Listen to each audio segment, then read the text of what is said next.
자, 두 번째 수업을 시작하겠습니다. 일단 수업의 편의를 위해서 우리 마흔강 요 교재 중에 두 가지를 좀 먼저 읽어보고 시작하려 합니다. 14페이지 보시겠습니다.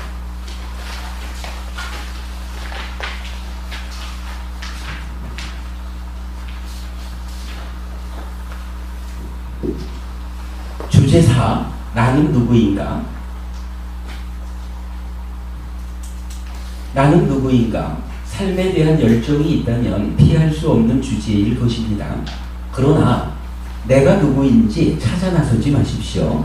부처님께서 이미 찾아내고 가르쳐 주셨기 때문입니다. 그 가르침에 의하면 나는 오치온, 색수상행식 오온에 대한 집착 상태입니다. 조건 지어진 것이고 불만족스러운 것이어서 참으로 나라고 할 만한 것이 아닙니다. 무상고부와. 일단 무슨 얘기를 하든 요거 존재의 실상 요 얘기가 빠지지를 않는 거예요. 그러니 나를 찾아 나서기보다는 가르쳐 주신 그대로 배워 알아서 오치온을 소멸하고 그 불만족 상태에서 벗어나기 위해 노력해야 합니다. 이것이야말로 불교가 지향하는 큰 방향성이라고 할 것입니다. 작은 박스를 하나 쳐서 어쩌면 나를 찾아 나서는 까닭은 완전한 것, 아뜸한, 진아, 참나 요 얘기죠. 존재에 대한 오해에서 말하는 상나가정의 요 얘기죠. 완전한 것 이어서 찾아내기만 하면 모든 불만족에서 벗어날 것이라는 나에 대한 환상 때문일지도 모릅니다. 그렇죠. 상나가정이라고 오해하는 가운데 요거면 되잖아 하고 찾아 나서는 그런 길. 그러나 이건 환상이다라는 얘기죠. 그러나 부처님에 의해 알려진 삶의 현실은 그렇게 환상적이지 않습니다. 내가 누군지 알지 못하는 무지에 바탕한 집착 때문에 스스로 나인 줄 알고 살아가는 괴로움 덩어리에 불과할 뿐이니 말입니다. 그러나 어쩔 것입니까? 아무리 싫어도 이것이 내 삶의 현실인 것을. 어쨌든 우리가 해탈할 때까지는 이 상태가 나인 거예요. 그러니까 이 자체를 부정할 수는 없어요. 다만 내가 지금 요 모양이구나, 요 꼴이구나 라고 나의 현실을 크게 모아서 어떻게 삶을 향상할 것이냐, 어떻게 내가 궁극적으로 해탈할 것이냐, 이렇게 모아야 되는 거지. 아무리 싫어도 에휴 나 저거 안 해, 나 저거 안 해 라고 아무리 소리쳐봐야 그게 나 아닌 게 되질 않아요. 그렇게 표현한 겁니다. 그러나 어쩔 것입니까? 아무리 싫어도 그것이 내 삶의 현실인 것을. 이 부분 잘 보셔야 될 거고요. 이 방향성, 달리 말하면 이 흐름에 동참하는 것은 부처님을 스승으로 둔 제자, 불자들의 권리, 기득권입니다. 현명한 불자라면 기득권을 포기하고 부처님처럼 어려운 시행착오의 과정을 뒤집어가지 않아야 할 것이기 때문입니다. 이런 이야기입니다. 저도 출가 전에 오랜 세월을 불교 안에 있었고 여러 나름대로의 지도자로서의 삶을 좀 살아왔죠. 그러다 보면은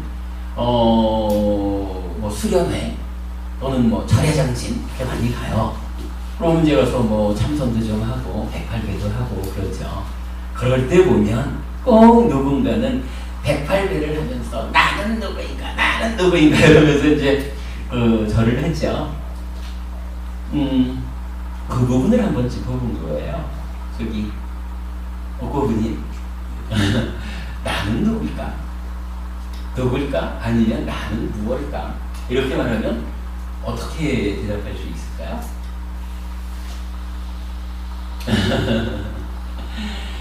이런 질문을 해보니까 가장 멋진 답변이 뭐냐 하면 찾고 있습니다 그러더라고요. 찾고 있습니다. 그래서 제가 그랬어요. 찾지 마십시오. 찾지 마십시오. 그거 찾아가는 일이 쉬운 일이 아닙니다. 그거 찾아낸 사람이 우리 곁에 한 사람이 있습니다. 누굽니까? 2600년 전에 인도에서 살았던 우리 스승 부처님이 그거 했습니다. 그거 하느라고 얼마나 많은 시행착오를 거쳐가면서 결국 깨달음을 얻었다. 아, 참으로 나라는 것이 오치원이구나. 이 오치원, 상나가정인 이런 본질적인 내가 있어서 해탈하는 것이 아니라 참으로 무상고 무아인 본질 아닌 오온의 집착함을 조건으로 생겨난 요것이 스스로 나인 줄 알고 내가 되어서 살아가면서 생로병사의 괴로움, 한마디로 오치원고를 겪어가고 있구나. 요거 확인해가지고 그 오치원을 소멸한, 달리 말하면 오온에서 취를 떼어낸 요거를 완성하니까 그 자리가 어떻게 됐어요? 상각 무아의 열반이 실현된 거죠. 요거 부처님 하셨거든요. 요걸 말이죠. 나는 누굴까? 나는 무엇일까? 이러면서 지금 내가 찾아가고자 하면 사실은 부처님 이전에도 엄청 많은 사람이 그 일을 했어요. 부처님과 동시대에도 엄청 많은 사람이 그 일을 했고, 부처님 이후 2600년이 지나는 지금까지도, 현재까지도 많은 사람이 사실은 그 일하고 있어요. 뭐 히말라야의 성자들도 그런 거 하는 거 아닐까요? 그런데 부처님의 제자들, 부처님으로부터 나는 오치원이다. 이 오치원을 소멸하는 것이 우리가 할 일이다. 어떻게 소멸하는 것이냐? 사마타 윗바사나라고 하는 수행이 있다.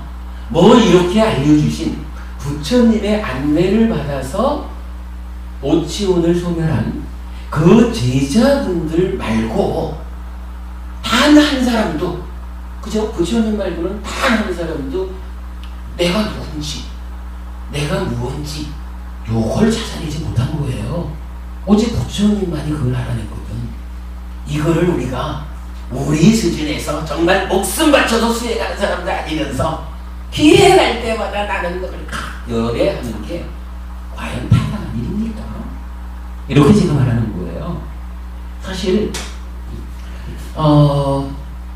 우리는 찾아 나서는 일을 해야 되는 게 아니라 우리가 누구야 하면요, 불자거든요. 부처님의 제자거든요.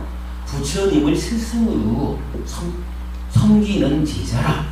부처님을 스승으로 모신다라고 하는 것은 한마디로 말하면 믿음이죠. 어떤 믿음이냐 하면 부처님은 참으로 완전한 깨달음을 성취한 스승이다. 완전한 깨달음을 성취한 분이다. 이렇게 부처님을 믿는 거예요. 그게 불자거든요. 그러면 불자인 우리가 어떤 일을 해야 됩니까? 라고 할 때 부처님이 그 어려운 과정을 인류 역사상 아무도 하지 못한 그 일을 당신만이 해결해내서 알려주신, 우리한테 가르쳐준 그것을 확실하고 완전한 깨달음을 성취한 우리 스승의 그 가르침을 배워서 알아서 나의 삶에 실현하는 일을 하려 안 하고 부처님이 한 그거를 나도 해보려고 이렇게 나는 누구죠? 찾고 있습니다. 이렇게 말하는 거 옳지 않습니다. 라고 제가 말을 한 거거든요. 불교 공부의 방향이 그렇게 되는 겁니다. 부처님이 찾아 헤맸던 그 시행착오의 과정을 나도 밟아서 부처리자, 요거 아니고요. 우리 스승께서 완전한 깨달음을 성취해서 우리에게 알려주신 요거 내가 잘 배워 알아가지고 중요한 게 뭔가요? 나도 그러한 삶을 실현하겠다. 그 삶을 실현해가는 과정이 공부하는 거고 수행하는 거거든요. 불교 공부의 방향이에요. 그거. 여러분 그 억지로 내가 누굴까 찾아 나서지 마셔요. 잘 배우자고요. 경전이 그 일을 해주잖아요. 경전이 알려주는 그대로 배워서 우리 삶에 실현하자. 실현 뭐 해요? 결국은 한마디로 말하면 요거잖아. 괴로움이 소멸한 즐거운 행복이 괴로움 제로 행복 100 요러한 삶을 실현하기 위해서 그 길로 내가 나서야 되는 거죠. 그 일을 하기에도 짧은 삶을 나는 누굴까 하고 부처님의 시행착오를 되밟으려고 해야 될 시간은 정말 없다. 이 부분 이렇게 표현해 본 거예요. 그래서 여기서 제가 이런 표현을 썼어요. 그 제자들의 권리, 기득권 이랬거든요. 저는 요 기득권이라는 표현을 요즘 잘 써요. 우리가 부처님 제자가 되었다라고 하는 거, 다른 사람들이 알지 못하는 우리 삶의 현실, 스승을 잘 만나다 보니까 나는 알아. 그래서 남들은 그걸 찾아가거나 아니면 잘못된 길로 성과 없는 길을 간다라고 할 때 나는 내 노력한 만큼의 성과가 보장되는 이러한 길을 가. 이것이야말로 부처님 제자들이 가지고 있는 권리야. 이렇게 말하는 거죠. 불자로서의 자부심이기도 한 거고요. 중요하죠. 자, 이어서 보면 한편 오치오는 식과 명색으로 나누어 설명되기도 합니다. 이 둘의 서로 조건되는 관계 때문에 윤회한다고도 말하는데, 다른 표현을 빌면 식은 마음이고 명색은 몸입니다. 그러면 나는 몸과 마음입니다. 서로 조건되는 관계, 즉 몸이 있다는 것은 마음이 함께하는 것이고 마음이 있다는 것은 몸이 함께하는 것이어서 한순간도 몸 따로 마음 따로 존재할 수 없는 그런 몸과 마음으로 나는 구성되어 있는 것입니다. 이런 이야기입니다. 일단 우리가 그걸 알았어요. 나는 누구냐라고 하니까 오치원 이랬거든요. 오치원이 무엇이냐 하니까 요 오온에다가 집착한다라고 하는 그 상태, 나요? 라고 자아의식을 탁 일으키는 뭐 그런 것이 오치원이거든요. 요게 내가 되어서 살아가면서 괴로워하는 거거든요. 이때 오오는 뭐냐라고 하니까 색수상행식이죠. 이거 우리 다 아는 거죠. 오오는 색수상행식이에요. 그리고 색이 뭐고 수가 뭐고 상행식이 각각 무엇냐라고 하는 거 좀 전에 말씀드렸지만 시간 관계상 우리 오늘 낮수업 동영상을 참고하자라고 말씀드리고, 앞으로 우리가 이 마음 이야기, 마음이 몸과 더불어 세상을 만나는 이 공부를 하다 보면 지속적으로 반복되니까 알게 되지만, 우선은 오온이 무엇일까라고 하는 부분을 직접 보는 방법은 오늘 낮수업을 참고하자 이렇게 말씀드리는 거예요. 그리고는 이제 지금 한 이야기가 뭐냐면 오온, 즉 색수상행식 가운데 요거를 두 가지로 나누어서 설명을 하더라라는 거예요. 색수상행, 요렇게 말하면 색이라고 하는 것은 기본적으로 물질이잖아요. 요거 몸 밖에 있는 물질 일단 좀 덮어두고 내 삶의 이야기로 하자면 내 몸이 물질이죠. 사실은 몸이라고 말하기보다는 신체, 육신, 요렇게 물질적인 나, 요걸 말하고, 요 물질인 몸에다가 수상행이라고 하면 경험한다, 느낀다, 내적인 경향이 개입한다, 그리고 형성작용이 있다 라고 하는 요 세 가지는 표현하자면 요거를 의미부여라고 말할 수가 있어요. 이런 이야기예요. 김법부님이 지금 이 몸으로 오셨잖아요. 그런데 김법부님을 딱 보면 분명히 그 법부님의 그 물질적인 몸은 하나잖아요.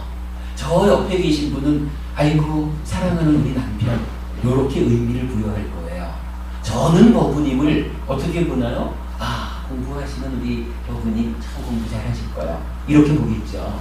뒤에 계신 분은 참 마누라 데리고 오니 얼마나 좋아 하면서 우리 신랑도 같이 오면 얼마나 좋았을까? 이러고 부러워하는 그러한 몸뚱이가 되는 거잖아요.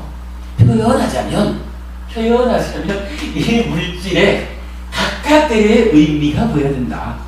우리 삶의 과정에서 내가 어떻게 살아왔느냐 하는 과정이 쌓이고 쌓여가지고 하여간 다양하게 말할 수 있지만 한마디로 그렇게 보자고요. 이 육체적인 몸에 의미 부여가 되어진 그거를 의미 부여한 요거를 수상행이고 그 세 가지를 수상행 세 가지를 이름 명자를 써서 명이라고 부르는 거예요. 보통 요거 여러분 저기 아비담마 길라잡이 이렇게 보면은 요거 정신 이렇게 말하죠. 정신 물질 이렇게 말을 하는데 구체적인 의미로 보면 이렇게 물질의 몸에 의미 부여해서 그야말로 이제 의미 부여된 나의 몸 이렇게 되는 거예요. 그 의미 뒤에 우리가 계속 반복적으로 자세한 설명을 하게 될 겁니다.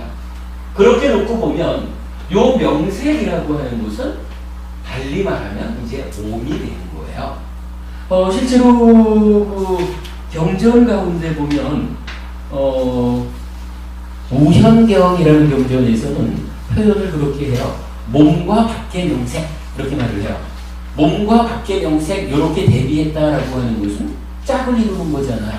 몸이라는 것은 안의 명색이야. 이렇게 알려지는 거죠. 경전적으로 그렇게 우리가 근거를 발견할 수 있어요.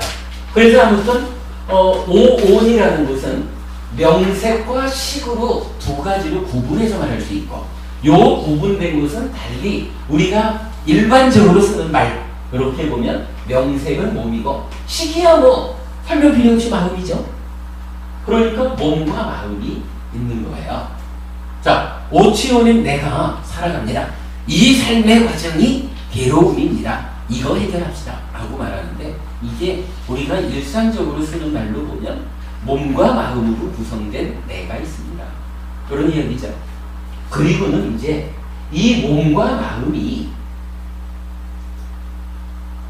아무래도 여기에요. 몸만 가지고 나라고 하는 사람은 없을 거예요. 그러니까 몸은 있는데 나는 마음은 없어. 요런 사람은 아마 없을 거예요. 역으로 마음은 있는데 몸은 없어. 이렇게 말하는 사람도 없을 거예요. 이 몸하고 마음은 어쨌거나 둘이 함께 있어야 나라고 하는 존재가 만들어지는 거거든요. 이제 여기서 우리가 이 몸과 마음은 그러면 합해져가지고 나를 만드는 중요한 두 가지인데 이 두 가지는 어떠한 관계를 가지고 있을까라는 것을 좀 보려고 그래요.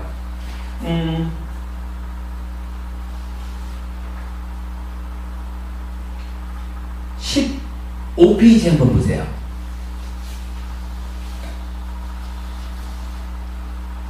15페이지 제일 밑에 보면 대인령경에서 디가니까야 15번 경이 있거든요.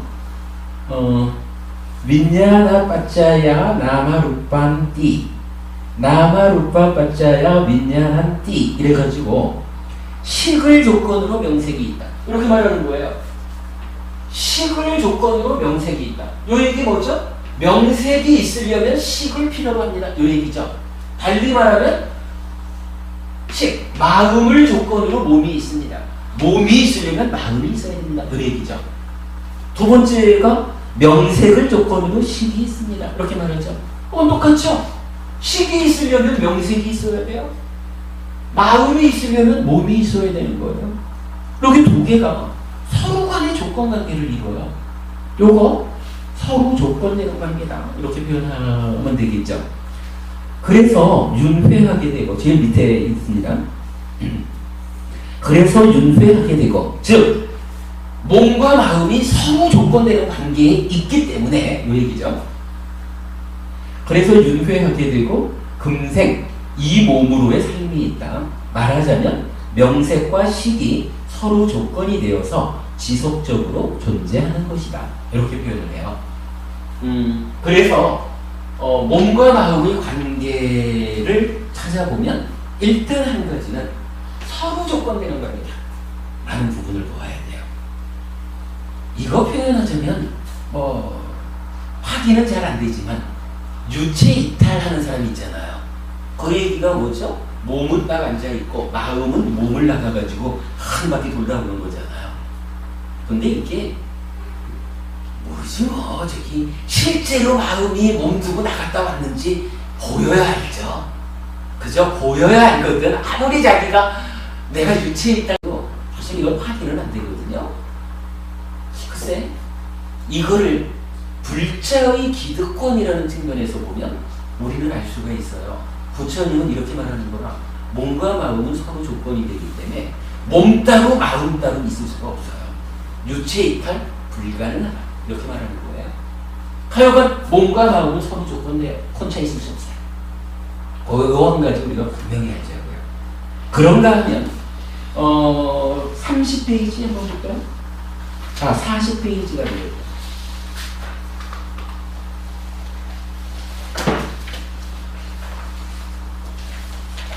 (40페이지) 보시면 요거 뭐 이제 삶을 경전이 태어남을 세 가지로 말하고 있기 때문에 삶을 세 가지 그림으로 이어서 그려놓은 건데 그 중에 첫 번째예요.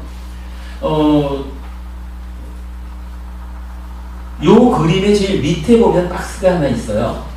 자, 비구들이요. 육계, 지수, 화풍, 공식으로서 모태에 들어가고 그러면 거기에 명색이 있다. 이렇게 표현을 해요. 요 경전은 지금 어떤 이야기를 하는 거냐 하면 태어나는데 요 태어남의 과정이 어떻게 됩니까? 라고 말하는 거예요.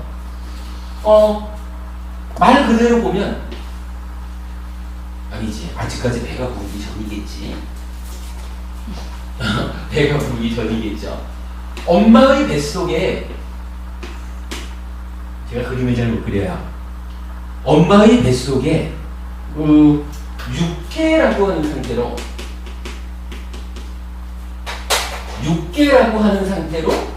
모태에 든다라고 말하는 거예요.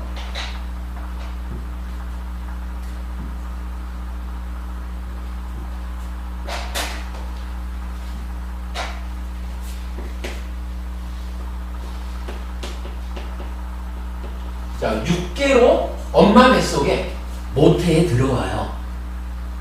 그런데 경전은 다시 말하기를 거기에 엄마 뱃속에 명색이 있다 이렇게 표현을 하거든요. 명색이 있다. 엄마 뱃속 안에 명색이 뭐예요?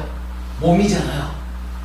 그러니까 앞으로 자라서 몸이 될 그 몸이 될 조건이 엄마 뱃속에 있다는 거예요. 그리고 육계라고 하는 상태로 무언지 모르지만 하여간 육계로서 모태에 든다 이렇게 표현을 하시는 거예요. 이게 금색의 시작점을 말하는 가르침이거든요. 육계가 뭔지 뭐야 되겠죠. 육계는 지수, 화풍, 공식 이라는 6가지 요소를 말해요. 지수화풍이라고 말하는 것은 불교 경전에서는 뭐 아주 중요하게 쓰여요. 여기 색수상행식 색, 물질을 말하는데 물질을 정의하기를 어떻게 말하느냐 하면 색은 지수화풍 요걸 4대라고 불러요. 4대와 4대 소조. 그러니까 지수화풍이라고 하는 어떤 요소의 상태하고 그 요소로 만들어진 거예요. 그러니까 요소가 어떻게 결합하느냐에 따라서 요거 뭐 일단은 그야말로 요건 인도 얘기죠. 요즘 서양 과학식으로 말하자면 뭐 좀 깊은 얘기는 빼고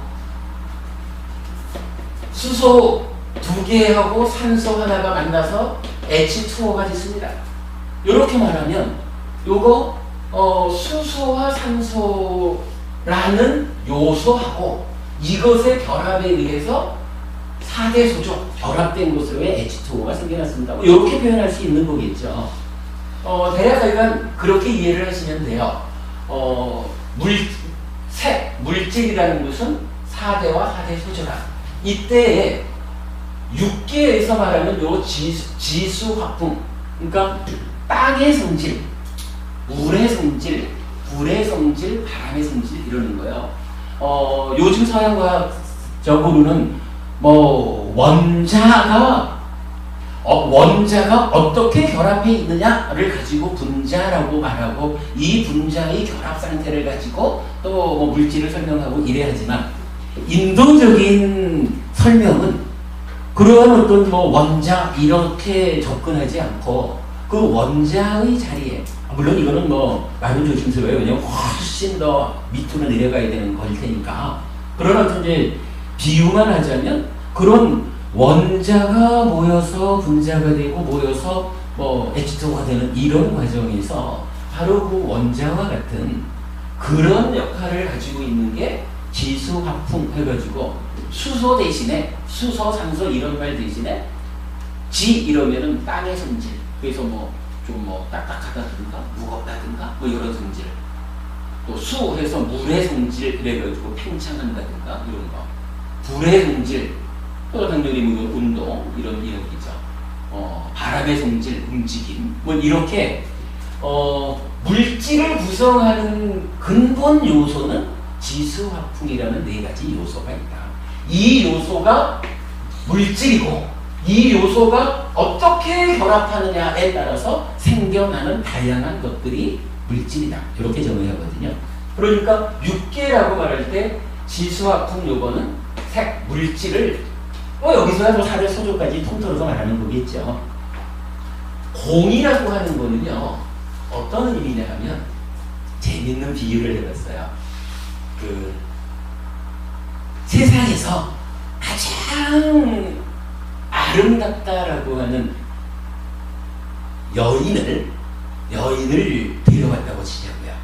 그런데 만약에 이 아름다운 여인한테 뭐 보통 보면은 뭐 콧구멍 여기는 좀 지저분하고 뭐 그런 거잖아요. 그 콧구멍이 만약에 그 여인에게 없다. 그러면 어떻게 될까요? 이 여인이 정말 아름다운 여인일까요? 우리가 말하는 그 뭔가 그래도 얼굴에서는 제일 좀 뭐 지저분하다 이렇게 말하는 콧구멍. 그 콧구멍이 없어. 코를 제가 잘 못 그려요. 이렇게 이제 코가 있다고 치자고요. 코라고 하는 뭐 이건 물질이죠. 살점. 여기에 콧구멍이 있는 거야. 그런데 그 아름다운 미녀에게 이 콧구멍이 없다라고 하면 조금 곤란하겠죠. 김범님, 이 콧구멍이 없으면 이게 뭘까요? 콧구멍이 없으면 코예요? 아닌 것 같은데 코라는 거는요 여러한 살점에 구멍이 뚫려가지고 그 구멍으로 공기가 들락날락 해주고 그 가운데 냄새도 맡을 수 있고 뭐 그런 콧구멍이 있어야 이게 코지. 콧구멍이 없다 그러면 이거 코 아니에요. 이 폭이라 그러던데 그렇지 않을까요? 아니 사실 콧구멍이 없으면 이게 코가 있는 건가? 그냥 얼굴 중심에 살조로만 하나 있는 곳이 살조로만 하나 있으면 이거 혹이잖아. 공이라는 거를 이렇게 보는 거예요. 콧구멍 자체는 사실 아무것도 아니에요. 그냥 비어있는 거잖아. 그런데 이 콧구멍이 없으면 즉 공간이라는 게 자리해주지 않으면 코가 아니라 혹이 돼버려요. 예를 들어서 지금 우리 이 법당이 사면이 콘크리트로 딱 쳐져 있고 그 안에 비어있는 공간이 있으니까 여기를 부처님을 모시고 법당으로 해서 우리가 공부를 하잖아요. 만약에 여기에 콘크리트를 꽉 채워놨다. 공간이 없다. 이거 법당일까요? 아니거든요. 기본적으로 지수화풍이라는 색 물질은 물질대로 있어요. 그런데 이 물질을 콘크리트 덩어리라고 할 것입니까? 법당이라고 할 것입니까? 혹이라고 할 것입니까? 코라고 할 것입니까? 이 물질에 대해서 어떤 기능을 부여하는 거, 이 물질에 대해서 이름을 부여해 주는 거, 이것이 이렇게 보면은 하여간 콧구멍이 있어야 이게 코야, 그죠? 그러면 콧구멍이 있는 그 아름다운 여인은 참 아름답습니다. 이래야지만 요 콧구멍 하나 없어지면 뭐지? 왜 얼굴에 호글 하나 달고 있어? 이렇게 돼버리잖아. 아무튼 공간이라고 하는 게 자기 자체로는 별로 의미가 없는 것 같지만, 즉 존재감이 없는 거지만 다른 것들, 바로 자기는 존재감이 없지만 자기가 있어줌으로 해서 이 살점을 혹이 아니라 코를 만들어주잖아요. 그죠? 이 공간이라는 이 자체로서는 존재감이 없지만 그래도 공간이 있어주니까 여기가 법당이 되잖아요. 요런 거를 공이라고 하는 거예요. 그러면 색과 공을 합하면 뭐가 될까요? 요거 우리가 좀 전에 명색 얘기하면서 색에 대한 의미 부여로서의 수상행, 이래서 명색 이렇게 말했잖아요. 비슷한 의미죠. 요거를 뭐 경전적으로 요걸 딱 갖다가 같은 거다 이렇게 말해주는 경전을 제가 아직 못 봤으니까 같은 거 이렇게 말씀을 드릴 수 없지만, 그러나 그냥 맥락적으로 보면 명색이라고 하는 거나 6개 가운데 지수, 화풍, 공 5개가 의미하는 거랑 좀 비슷하죠. 어쨌든 이렇게 그 물질적인 요소 상태, 요거에다가 이제 마음인 식이 함께하면 요거를 6가지 요소 그렇게 말하거든요. 그리고는 이 경전이 말하기를 6개로서 모태에 들어온다. 엄마 뱃속을 찾아오는데 그때 엄마 뱃속에 명색이 있다. 이렇게 말하는 거예요. 이런 이야기겠죠. 엄마 아빠가 사랑을 해서 엄마의 난자에 아빠의 정자가 만나면 이제 거기서 수정란 뭐 이렇게 되죠. 수정란. 그런데 이 수정란이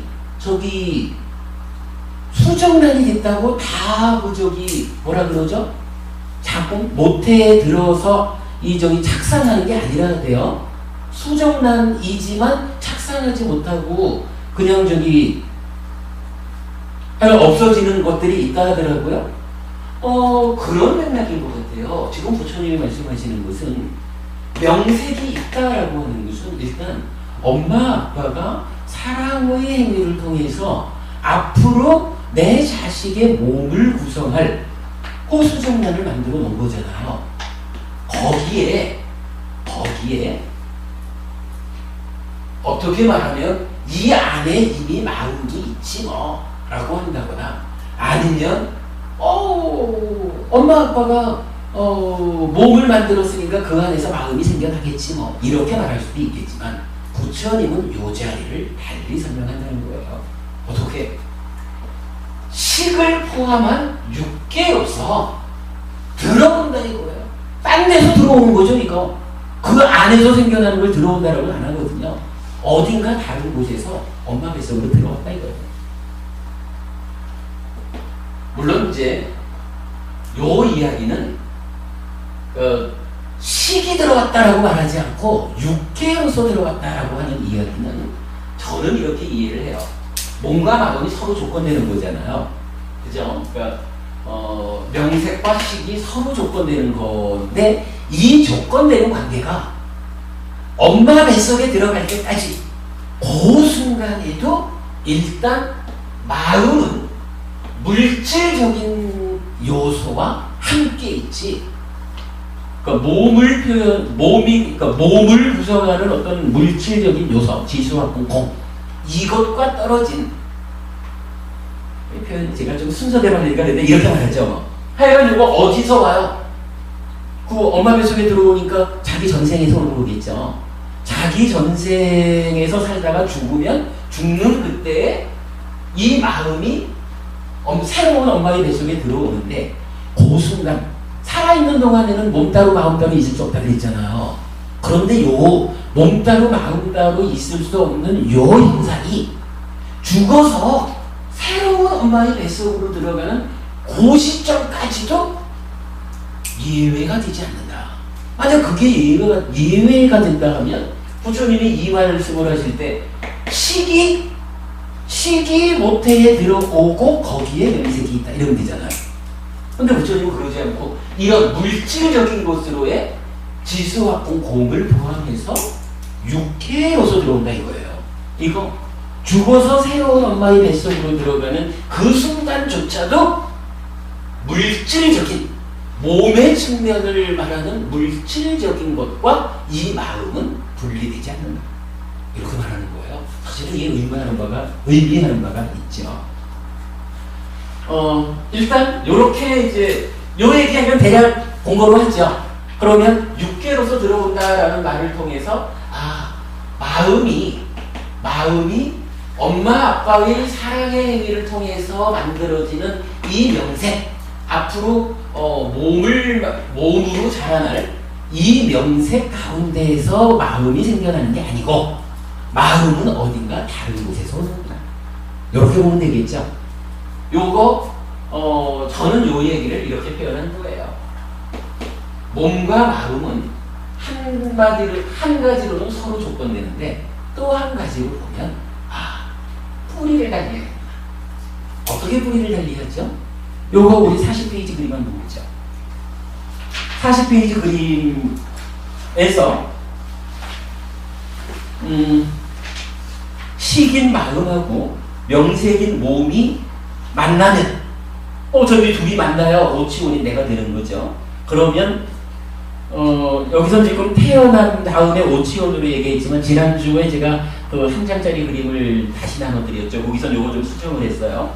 둘이 만나는 게 오치원이고 오치원을 구성했다라는 그것이 태어납니다. 이렇게 이제 그 그림을 조금 수정해드렸는데 요렇게 태어나는 상태를 말하는데 보면 몸은 어디에서 옵니까? 부모에게서 왔죠. 마음은 어디에서 옵니까? 요거 육계로서 왔다. 엄마 뱃속에서 생겨난 거 아니다. 그러면 어디서 왔느냐? 전생에서 왔다. 요거죠. 그러니까 결국 몸과 마음은 뿌리를 달리해. 몸은 부모를 뿌리로 해가지고 생겨나고 마음은 부모가 아니야. 전생에서 살다가 죽으면 그때 이 마음이 몸 따라 죽지 못해서 새로운 태어남을 위해서 엄마 뱃속으로 찾아온 거야. 어떻게? 전생에 살아온 가정에 지어놓은 업의 신에 의해서 그렇게 말하는 거죠. 그러니까 이 두 가지를 표현하면 뿌리를 달리하는 거예요. 그죠? 몸은 부모를 뿌리로 하고 마음은 전생을 뿌리로 한다. 이렇게 말하면 되겠죠. 요렇게 그 몸과 마음의 관계를 구분해서 두 가지로 설명할 수 있다라고 하는 것은 우리 삶을 보는 데에 굉장히 중요한 의미를 가져요.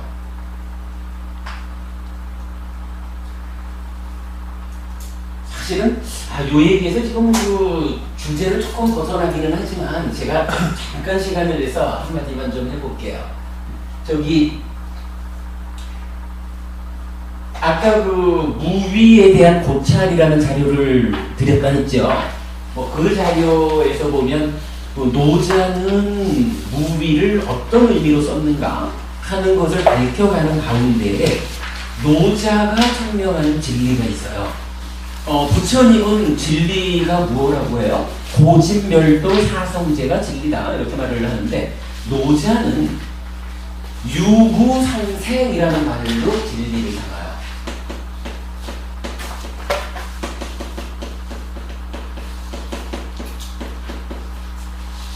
유와 무가 서로를 살게 해준다 이런 의미래요. 같은 곳에서 생겨난다라는 게 아니고 서로를 살게 해준다. 그러니까 유와 무가 서로 조건되어 있다라는 건데 결론만 말씀을 드리자면 노자가 말하는 유가 묘하게 정말 불교에서 말하는 거로 보면 지수화풍으로서 물질을 말하는 거와 일치하더라고요. 그리고 노자가 말하는 무가 바로 육계에서 말하는 공. 거기가 자료에 보시면 참고하실 수가 있어요. 그 무라고 하는 것은 천하지시 이래가지고 비롯됩니다. 이렇게 표현하고 유는 만물, 유명 만물지목 이래서 일체를 키우는 것이다. 뭐 이렇게 하면서 그 설명이 나와 있는데 그 설명의 의미가 결국 이렇게 돼요. 그러면 요 얘기만 놓고 보면 노자는 존재 또는 삶을 말할 때 유와 무 두 가지로 말을 하는 거예요. 그러니까 물질의 의미를 부여해주는 모습의 공간, 뭐 이런 개념이 되겠죠. 그런데 지금 부처는 이 부분을 어떻게 설명하냐 하면 지수화풍 요거 유잖아요. 공 무잖아요. 그런데 여기에 노자가 말하자는 한 가지가 더 있죠. 식이라는 게 하나 더 있죠. 그죠? 지수화풍이 유에 해당하고 공이 무에 해당하니까 노자는 요 두 가지로 설명을 했다면 부처는 지수화풍 공 외에 요것과 헤어지지 않는 것으로의 마음인 식이 하나 더 있잖아요. 그러니까 부처는 육계라고 말하지만 노자와 비교해서 말하면 유, 무, 식 존재하는 것 또는 삶을 설명한다 이렇게 되거든요. 이런 이야기를 볼 수가 있어요.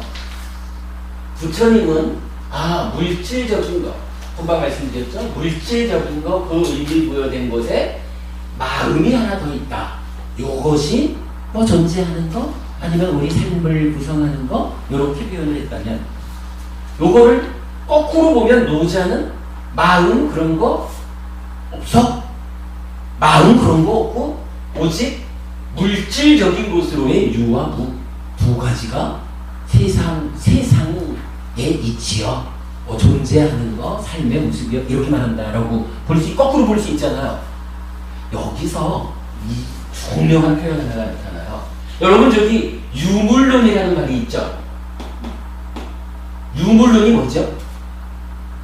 유물론. 오직 물질만 있는 거. 그런데 그게요. 사전을 찾아보면 요 유물론을 이렇게 표현해요.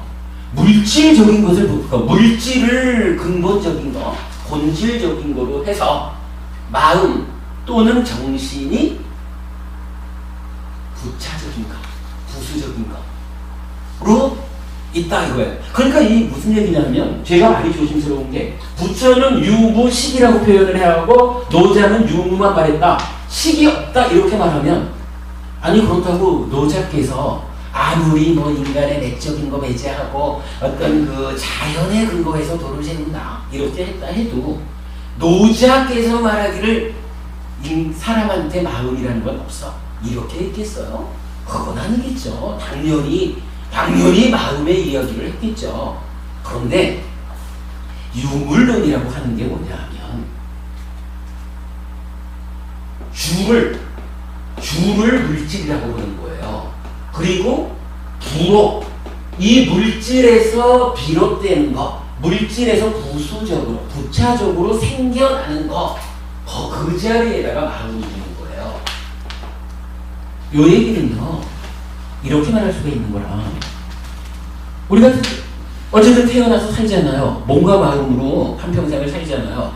그런데 이 몸과 마음의 관계가 어떠하냐라고 하니까 유물론식으로 보면 몸이라는 물질은 이건 본질이야. 나의 본래야. 마음이라고 하는 것은 물질을 향해 고도화되는 가운데 생겨난 거야. 요거 뭐 요즘 서양 철학적으로 말하면 부가현상론 이렇게 해가지고 부대현상론 이러죠. 뭐 다양하게 하여간 인류 역사상 과학도 그런 거라 하지만 이 유물론, 즉 마음이 없다라는 얘기가 아니라 마음이라는 것이 물질에 속하는 것, 물질의 작용에 의해서 2차적으로 생겨나는 것이고 1차적인 것은 오직 물질, 이렇게 말하는 게 유물론이라는 거거든요. 그런데 뭐 그렇게 보면 노자가 유무라고 말한 여기에는 2차적인 것으로 마음이 있겠죠. 그죠? 그런데 부처는 그 상황을 육계라고 표현하면서 유무의 식이라고 하는 것을 따지자면 유무와 대등하게, 유무에 부수되는 거, 유무에 속하는 거, 딸린 거 이렇게 말하지 않고 유무, 물질 이렇게 보죠. 물질과 대등한, 달리 말하면 물질로부터 독립된 것, 이렇게 마음을 보았다는 거예요. 그러니까 노자에게도 아니면 일반적인 표현으로 유물론자들도 마음이 있다라고 말하지, 마음 없이 우리가 산다고는 누구도 말하지 못하겠죠. 다만 요 마음이 몸에 종속된 것이냐 아니면 몸에서 독립된 별개의 것이냐, 요 차이를 말할 수가 있는 거죠. 부처님은 노자와 다르게 마음이 물질에 종속된 것이 아닙니다. 물질에서 독립된 자기 어떤 겁니다. 이렇게 말하는 거죠. 그럼 이 얘기는 뭐죠? 이제 우리가 윤회라는 말을 또 정리를 해야 되겠네.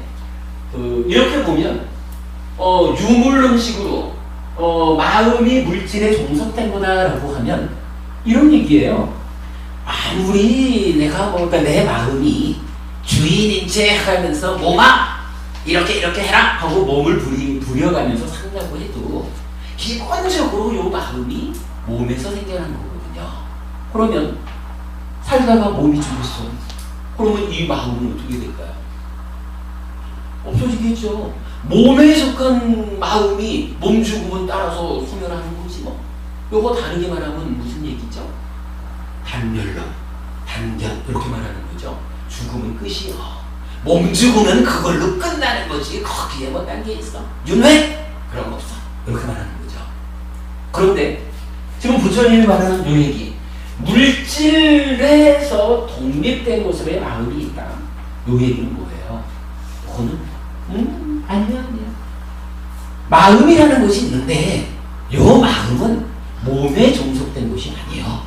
그러다 보니 몸과 마음의 서로 조건되는 관계 가운데에 나를 구성해서 사는 거지만, 그러다가 몸이 죽었을 때 어떤 일이 생겨나느냐라고 하니, 한마디로 요 마음이 일단 몸에 종속된 게 아니니까 몸이 죽는다 해도 따라 죽을 일이 없는 거예요.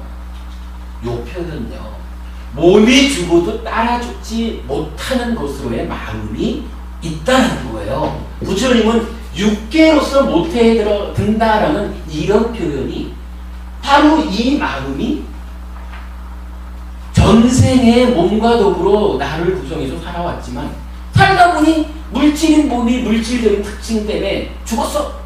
그래도 더 물질에서 독립된 마음이다 보니 몸 따라 죽지를 못하는 거예요, 이 마음이. 그러니까 이 마음한테 어떤 일이 생기나요? 원래 요 마음이라는 것은 몸에 조건 지어져 있잖아요. 몸 없이는 존재할 수 없잖아요. 그런데 몸이 죽었어. 그러면 그저 다른 몸을 만나야죠. 그 다른 몸을 만나는 과정이 이건 뭐라? 업의 힘에 의해서, 그죠? 전생에 지은, 그러니까 이전 몸으로 지은 그 업의 힘에 의해서 모태에 든다. 그리고 거기에는 부모가 만들어준 몸이 있다.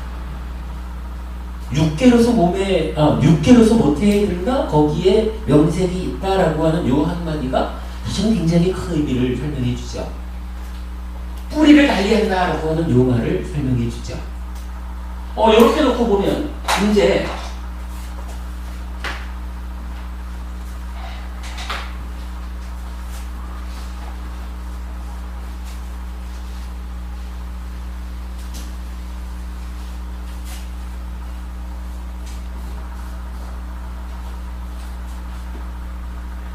저는 이제 이 윤회를 설명하면서 아주 재미난 표현을 하나 만들어 봤거든요.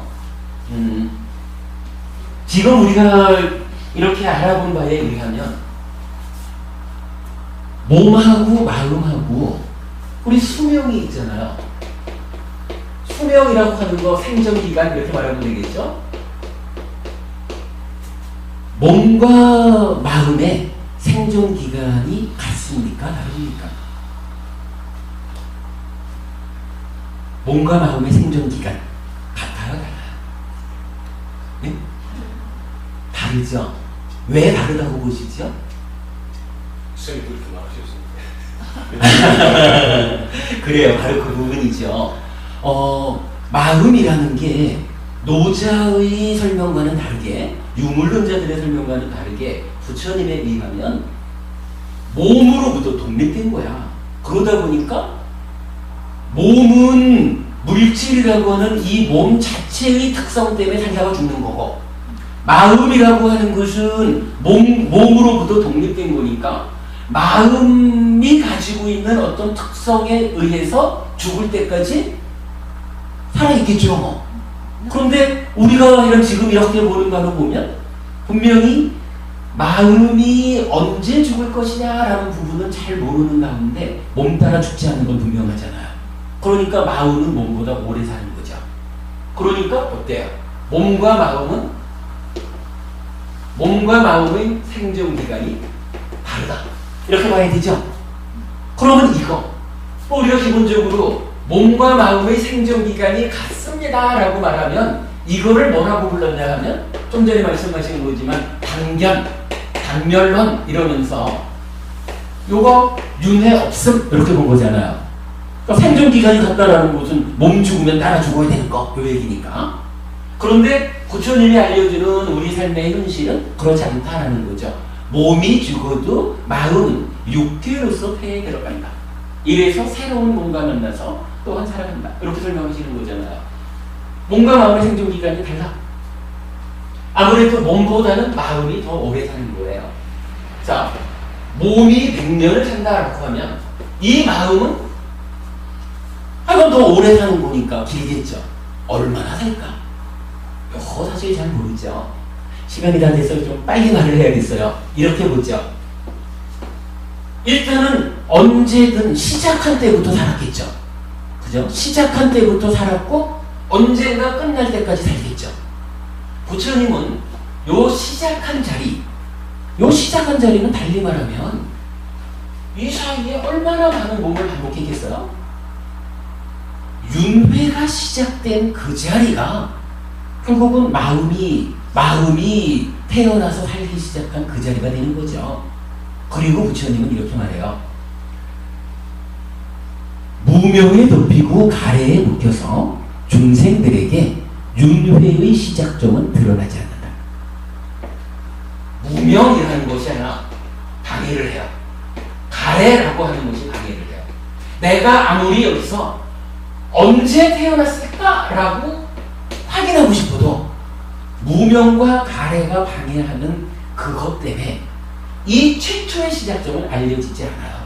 경전에서 말하는 거 바에 의하면 무지무지하게 길대 헤아려지지도 않는데요. 그런데 그 시작점을 하여간 볼 수가 없어. 요거 보려면 어떻게 하면 요거 볼 수 있을까요? 윤회의 시작점. 내 마음이 언제 태어났을까? 어떻게 하면 볼 수 있을까요? 그렇죠. 요거 없애버리면 되죠. 사실 이게 정답이에요. 그리고 요거 없애버리는 걸 뭐라고 불러요? 수행 이렇게 말하잖아요.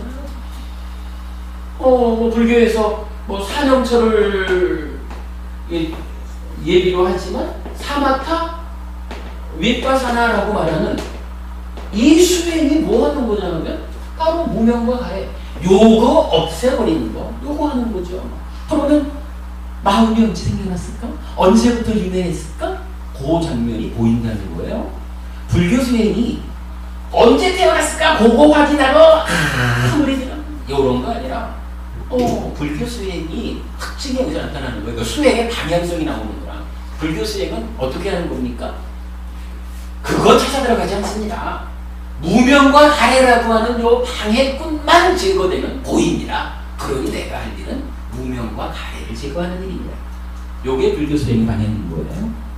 그런가 하면 요 마지막 자리는 어떻게 되죠? 시작점은 보이지 않는다 그랬는데, 알려지지 않는다 그랬는데 마지막 점은 언제 끝나나? 마찬가지죠. 사실 이게 얼마를 살지 모르는 거라 우리가 지금 많이 부족하지만 그래도 완전한 깨달음을 성취하신 우리 스승 덕분에 기득권을 가지고 공부해 가기 때문에 우리는 언젠가는 빠르면 금생에도 가능할 거고 좀 시간이 더 걸린다 그러면 다음 생이 될지 그 다음 생이 될지 아니면 게으름을 많이 부려가지고 저 오랜 후가 될지 몰라도 일단 우리는 무명과 가래를 제거하면 끝난다. 해탈한다. 윤회에서 벗어난다. 아라한된다. 열반을 제거한다. 이걸 알잖아. 그러니까 언제든 이 아는 힘에 의해서 실현하기 위한 노력을 하면 언젠가는 우리는 성취할 거예요. 그런데 불자라고 하는 이 기득권을 갖지 못한 사람들에게는 어떻게 되겠어요? 자체를 모르는 거야. 이런 것도 모르고 끝이 있다는 것도 모르고 어떻게 가야 그게 끝나는지 방법도 몰라. 이런 시에 어떻게 알겠어요? 끝없이 가는 거지 뭐. 하여간 마음은 이렇게 언젠지 알려지지 않은 때로부터 그 오래된 때로부터 수행을 통해서 내가 탐진치를 내려놓고 무명과 가래를 다 소멸해서 해탈하는 그때까지 사는 거예요. 좀 길죠? 저는 이거를 몸과 마음의 생존기간에 불균형이 있다 이렇게 표현을 하고 있어요. 이렇게 놓고 이제 우리 마지막으로 한 가지만 더 봅시다. 수명의 불균형에 의해서 윤회한다라는 부분은 이제 약간 알려진 거죠. 분명히 몸과 마음이 단멸론적인 건 아니다. 분명히 몸 따라 죽지 않는다. 요건 우리가 확인을 했어요. 그런데 이제 여기서 마지막으로 더 봐야 되는 게 그러면 몸이야 물질이다 이래가지고 약간 그렇게 100년이면 죽는 거 알려져 있지만 마음은 지금 잘 모르잖아요. 이렇게 하여간 해봐야 끝장을 내봐야 되는 거잖아. 이 마음은 어떠한 마음일까? 어떤 마음이 윤회하는 것일까? 결론은 이렇게 됩니다. 어떤 사람들은요, 바로 이거 한 이 존재에 대한 이해가 불교의 시작부터 끝까지 가는 거예요. 어떤 사람들은 존재를 상나가정적인 것이라고 오해를 해요. 상나가정이라는 오해 상태에서 보면 누가 윤회합니까? 바로 신의 분신인 아트만. 그 아트만이 윤회합니다. 라고 말하는 거예요. 이 얘기는 뭐냐면 고정불변의 실체인 나의 본질이 껍데기인 몸뚱아리만 바꿔가면서 윤회하는 겁니다. 신도교적으로는 범아일려라는 표현을 쓰죠. 바로 내 안에 있는 나의 주인 요 아트만이 사실은 창조주 하나님 브라흐마요 라고 하는 아트만과 브라흐만의 합일, 이렇게 말하는 게 범아일려잖아요. 제가 자세히는 모르지만 남의 이야기라 잘은 모르지만 대략 그렇죠. 그 범아일려를 실현하는 거? 여기 아마 힌두교적으로는 깨달음, 열반, 이렇게 말하는 것 같은데, 일단 하여간 윤회, 이 오래 사는 마음에 의해서 윤회한다라고 말할 때 한 가지는 이런 거, 아트만에 의한 그런 윤회인데, 이거 좀 전에 제가 표현했지만 내가 껍데기만 바꾸는 거잖아. 요거를 뭐라고 표현하냐 하면 제6화라는 표현을 써요. 그러니까 껍데기인 몸을 어쨌든 여기도 살다가 죽었으니까 몸이 죽었잖아. 그러니까 육체가 없는 거잖아요. 그러니까 새로운 몸을 만나야 다시 육체를 구성해서 내가 되잖아. 그러니까 아트만인, 그러니까 주인이 되는 본질적인 것인 아트만이 다시 육체화한다. 이렇게 표현하는 것이 표현하자면 이제 힌두교적으로 윤회를 설명하는 거예요. 그런데 알겠습니다. 그런데 부처님 얘기는 뭐냐 하면 바로 이거. 이 아트만 이거 상남아서 이거 사실 아니야. 이거 존재의 실상을 잘못 본 거야. 오해한 거야. 이렇게 말하는 거잖아요. 그러니까 이게 오해라는 이야기는 뭐냐 하면 아트만의 제6화 이거 사실 아니야. 이런 얘기가 되죠. 그러면 사실은 무엇일까요? 이제 부처님께서 이 마음이 어떠한 것이냐라고 했냐면 이 마음도 존재니까 무상고 무아인 마음이잖아요. 저거 하여간 조건 따라 달라지는 거 그냥 결론적으로 말하면 저는 이렇게 표현을 해요. 무상고 무아인 마음, 요거 연기라는 표현을 쓰자. 조건 따라 일어나는, 조건에 의해서 일어나는 연기하는 마음의 재생으로의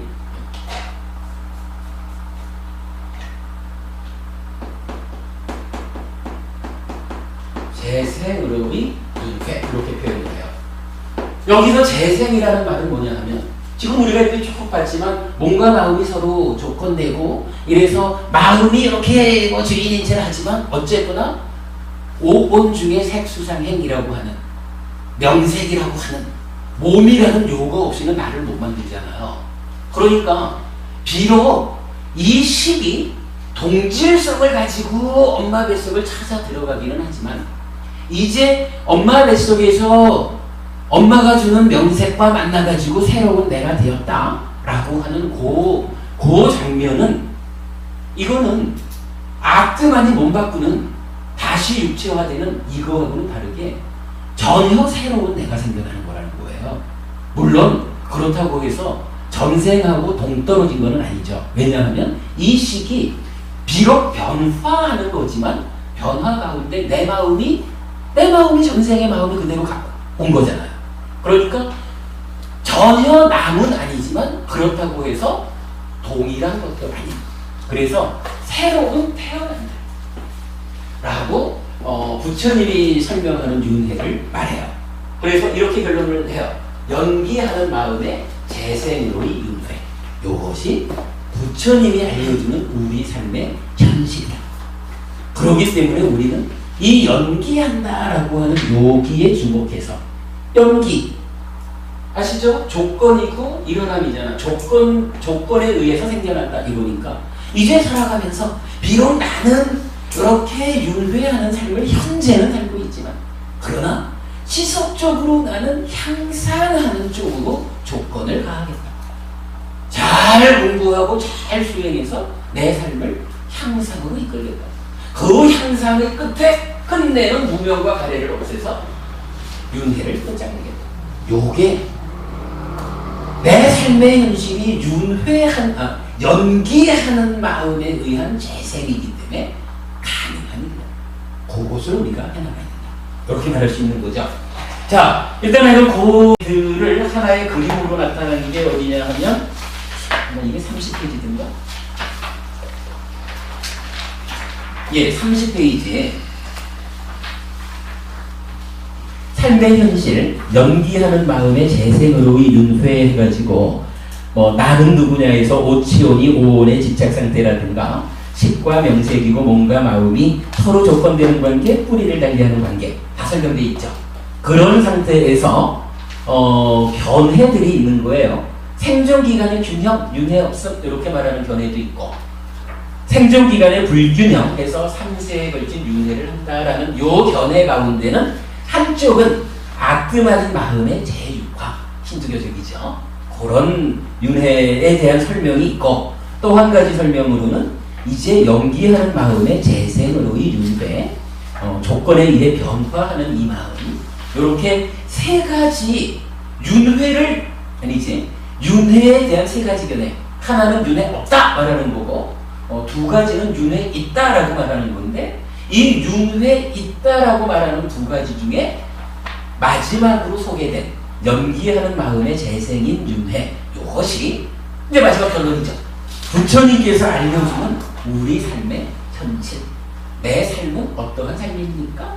네, 연기하는 이 마음이 늘 새로운 몸과 만나서 새로이 태어나는 그러한 윤회를 내가 하고 있습니다.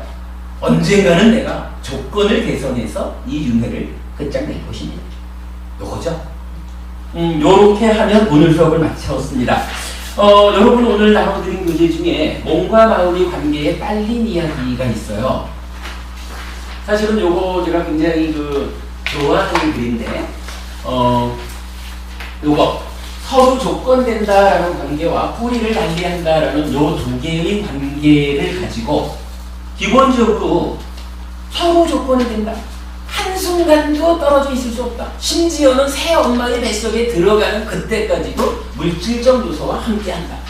이런 상황을 우리가 명확히 한다면 뭐 중유, 중음 이래서 죽음 이후에 새로운 태어남까지의 중간 과정, 요 중간 과정을 설정해서 우리가 범하는 오류 이런 거를 빠지지 않아야 될 거다 하는 부분 바로 알 수 있고, 그 다음에 이제 뿌리를 달리하는 관계로는 부모 자식 간에 어떻게 관계를 형성할 거냐 하는 거 좀 재밌게 적어봤어요.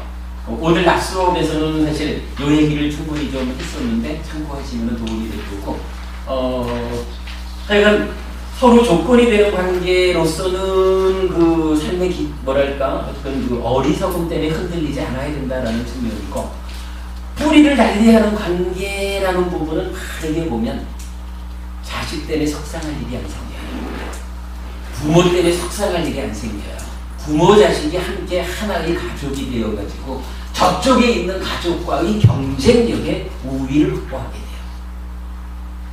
요거 여러분들 잘 읽어보시면 충분히 여러분 도움이 되실 것 같아요. 여기까지로 오늘 이제 윤회와 관련한 이야기를 마무리한 것으로 하겠습니다. 우리 이제 수업 계획에 의하면 다음 주에는 좋은 세상에 태어나는 법에서 3주간 제가 지자의 삶의 기준, 또 어린 과거 3세 윤회에서 업장 소멸까지, 그 다음에 견해와 세계관 요런 세 가지 공부를 이제 3주간 이어갈 겁니다. 그렇게 하시고 다음 주 다시 만나서 공부 진행하겠습니다. 감사합니다.